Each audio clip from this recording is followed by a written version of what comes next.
Hey guys, just the way you are. It's Larissa Lee here. Welcome to the morning juice. Beautiful, beautiful. I love that song. Know that you're beautiful. So guys, again, it's me, Larissa Lee, your nutrition and detox guru, helping you burn fat faster and skyrocket energy. Who doesn't want more energy, right? Duh, we all do. Who doesn't want to burn fat faster?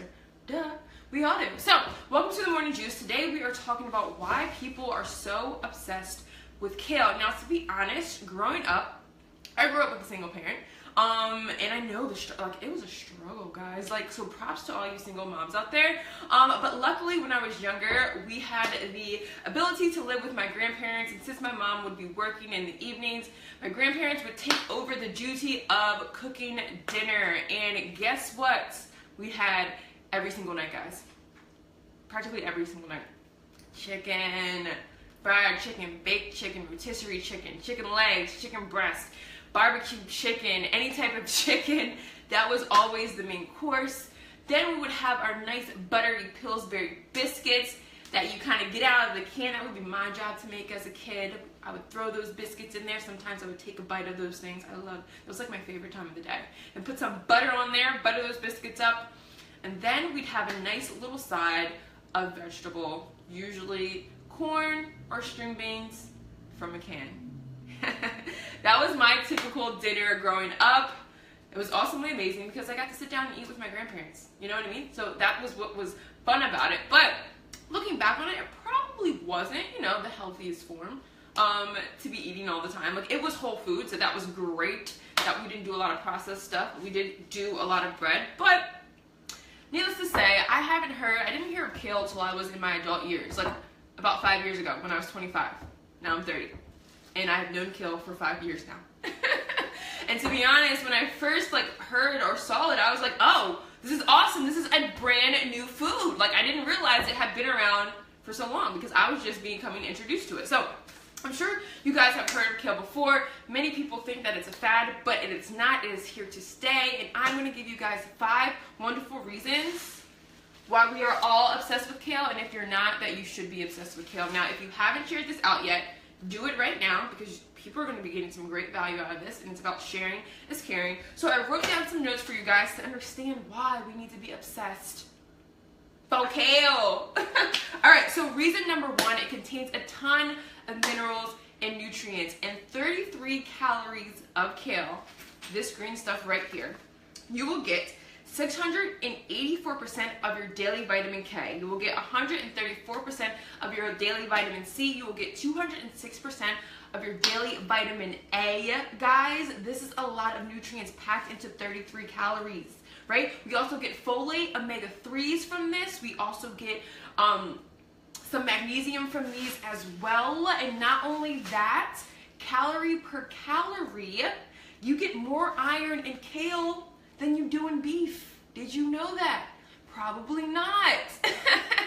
Also, kale, 1 serving of kale compared to 1 small carton. Sorry about that, guys.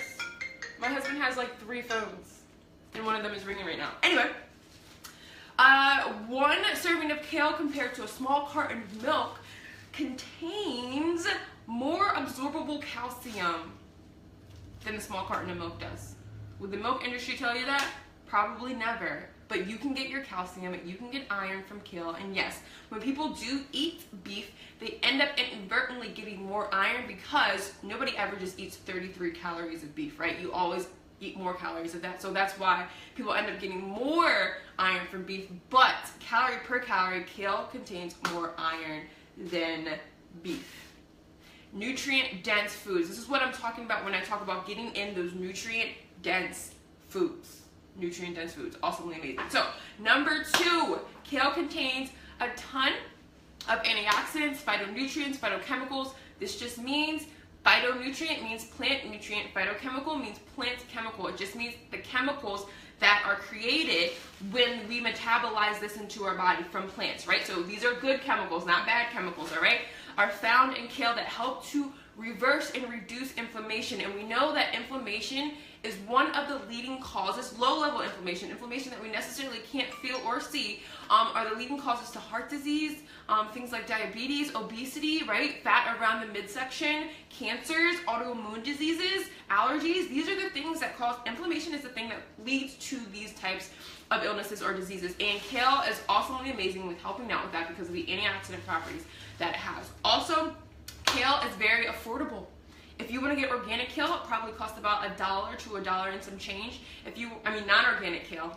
If you want to get organic kale, it'll probably cost $2 to $2.50 a bundle, which is not bad at all. Very affordable for your household. Not only that, kale is very versatile. You don't only have to use this curly kale kind. There's so many different kinds of kale.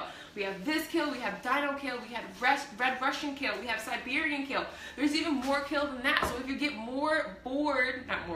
you get bored with one form of kale, use another form of kale. There's so many, so versatile, and you should cook it so many different ways. Now, don't destroy the kale by cooking it till it's all limp and not bright green anymore. You don't want to cook it to that point. You want it to still be bright green and nice and spongy and still firm when you're eating it, because you don't want to cook all the nutrients away, right? So make sure you do that when you're cooking your kale. Don't overcook it, because that's not good. And then last but not least, kale is super sustainable. Now, there are a lot of human beings on this earth, and you know what? I thank God for each and every one of y'all. But we need to start, changing our mindset and changing our habits in a way to allow this space that we live in to be here many years down the road for our great-grandkids, for our great-great-great-grandkids, right? And the way that we're living now, we're not doing that in a very sustainable way.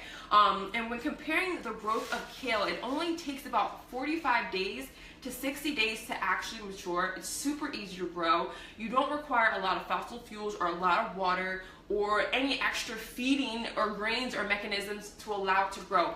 Unlike beef, when comparing the growth of kale to beef, to raise 1 pound of beef, you will need 2,600 gallons of water for 1 pound of beef. It requires 11 times more fossil fuel and 16 pounds of grain to grow 1 pound of beef. Compared to kale, that takes 45 to 60 days to grow, where beef takes about 18 months to 24 months to mature, which is crazy. So, very sustainable, packed with nutrients, antioxidants, anti-inflammatory, kind of tripped over my word there. Also very versatile and affordable.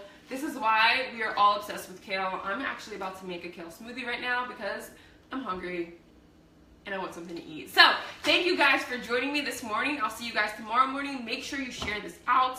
And I'll take a look at your comments once the video is over. I can't really see them right now because the camera's so far away from me right now because I need to get all this in the picture.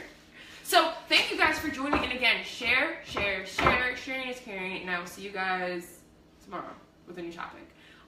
So peace out. See you later.